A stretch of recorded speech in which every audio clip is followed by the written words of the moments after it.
আসসালামু আলাইকুম। সেদিন আমি ঘরে বানানো মেয়োনিজের একটা ভিডিও দিয়েছিলাম। আজকে তার সম্পূর্ণ রেসিপিটা আপনাদের সাথে শেয়ার করছি। ভালো লাগলে অবশ্যই কিন্তু একটা লাইক কমেন্ট শেয়ার করে পাশে থাকবেন।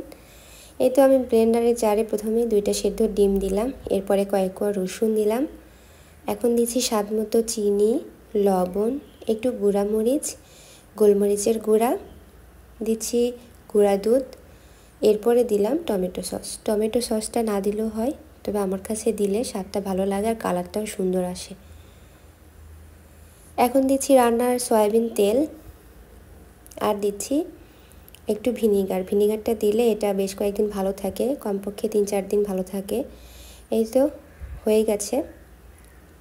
যদি আমার এই রেসিপিটা কারোর উপকারে আসে তবে আমার এই ভিডিওটা বানানো সার্থক।